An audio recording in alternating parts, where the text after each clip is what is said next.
Karibu kwa mara nyingine tena mtazamaji wa The World News katika kipindi hiki cha ulimwengu wa siasa. Mimi ni Adam Hussein.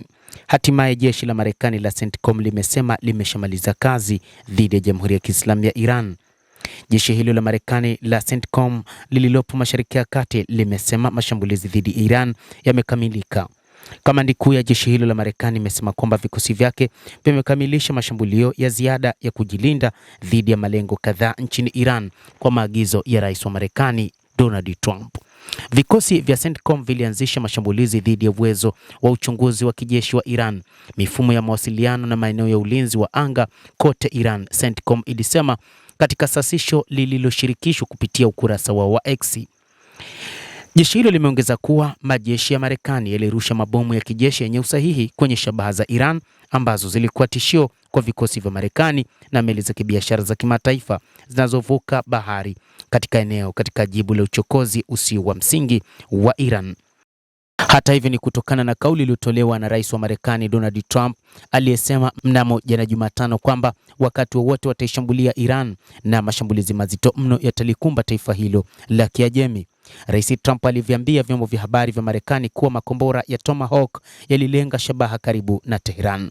Kupitia shirika la habari la Fox News limeripoti kwamba Trump alisema ikiwa Tehran haitatia saini makubaliano yaliyowekwa na wapatanishi wa Marekani, Marekani italipua tena kesho usiku, ambayo imesemekana ilitumia maneno ya kufuru. Trump pia aliambia kituo cha habari cha Marekani kwamba makombora 49 ya Tomahawk yalitumiwa kulenga shabaha ndani ya Iran, baadhi yao ikiwa ni umbali wa maili 40 sawa na kilomita 64 kutoka mji mkuu wa Iran wa Tehran.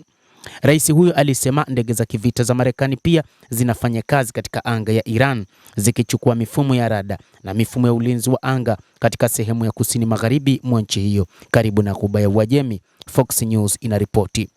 Kwa mujibu wa ripoti hiyo, rais wa Marekani pia alisema maafisa wakuu wa Iran walimpigia simu na kuitaka Marekani kuacha kushambulia kwa mabomu.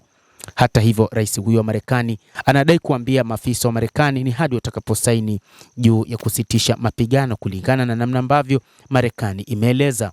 Rais wa Marekani Bwana Trump alisema kwamba moja kati ya kile alichowaeleza maafisa wa Iran ni kwamba hawapaswi kuwa na silaha za nyuklia kwa sababu walikuwa nazo, na kwamba wakati huu wanachotaka kusaini ni tofauti na kile walichosaini wakati wa JCPOA katika kipindi cha rais wa Marekani Bwana Barack Obama. Rais huyo amesema sasa ni wakati wa kufanya kazi kwa vitendo zaidi na kwamba yeye hatakubaliana na Iran kuwa na silaha za nyuklia. Wa Iran kwa muda mrefu walikuwa wakitangaza kwamba hawahitaji kuwa na silaha hizo za kinyuklia na kwamba kile ambacho wa Marekani wamekuwa kikizungumza ni jambo lisilokuwa na ukweli, kwamba hawana mpango wa kuwa na silaha za nyuklia. Rais huyo amesema kwa sasa baadhi ya viongozi nchini Iran wanamtafuta ili waweze kuzungumza juu ya kumaliza vita hivyo. Lakini ni nini ambacho kinaendelea zaidi? Endelea kutufuatilia kupitia The World News, lakini usisahau kulike, usisahau kucomment. Kadhalika usisahau kusubscribe channel yetu hii upate habari hizi kwa mapana kupitia The World News. Jina langu ni Adam Hussein. Endelea kuwa nasi wakati wote, endelea kutufuatilia ili ufahamu ni nini kinachoendelea wakati huu katika Mashariki ya Kati.